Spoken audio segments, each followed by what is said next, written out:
The Dan Fleckberger query. It is a surprise, therefore, that we are suffering in this country. A school which cost 160,000 to construct by the private sector cost in excess of 500,000 when done by this government. Why won't Ghanaians suffer? The presidential candidate then told us that 500,000 for a school was too expensive and that it amounted to corruption. Today, under the man who is prepared to protect the public purse, he is spending almost 800,000 to construct a school.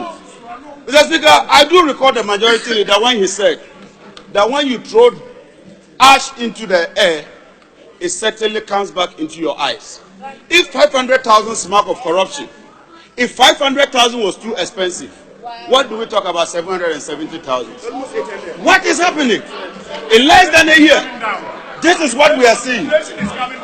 Meanwhile, Mr. Speaker, we are told that inflation is coming down.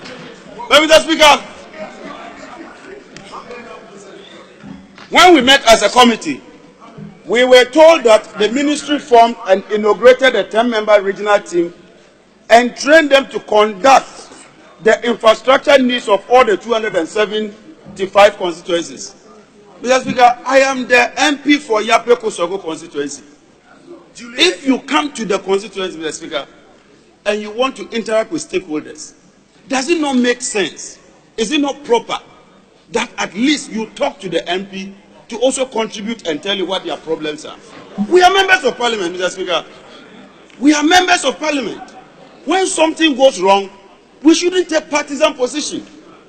And more often than not, we hear of people go to a constituency, claim that they've interacted with the constituency, without even contacting the member of parliament who was elected by the people in that constituency. Mr. Speaker, I am therefore not surprised that we are spending 71 million cedis of the taxpayers' money.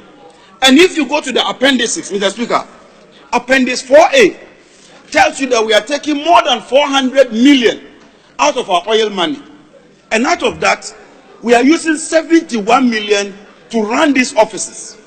Mr. Speaker, if you look at the budget for this ministry, it is more than 7 infrastructure ministries put together. It is equivalent to the 6 economic ministries put together. And yet, we are spending 71 million just to run the offices. Mr. Speaker, we are spending 15 million Ghana cedis to hire or rent offices.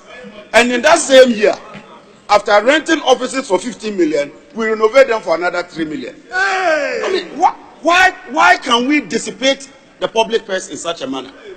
Why can we misuse the public purse in such a manner? I think that this is very unfortunate.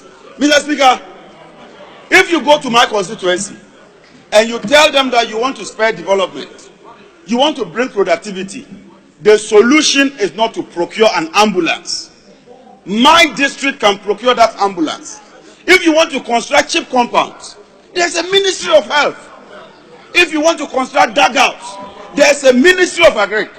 I hold a view, Mr. Speaker, that this Ministry for Special Development Initiative, I hold a view that this ministry is moribund.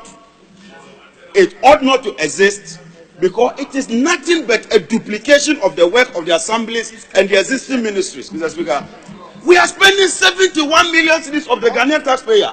Your money, the money that we get from our oil resources, we are taking 71 good million cedis to run these offices.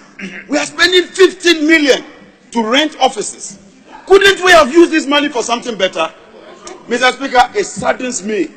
Mr. Speaker, it hurts me. Mr. Speaker, I am in pain. Mr. Speaker, I am in a state of melancholy. Mr. Speaker,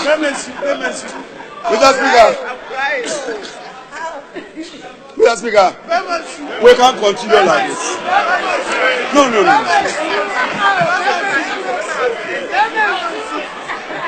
Mr. Speaker, on this sad note, Mr. Speaker, on this sad note,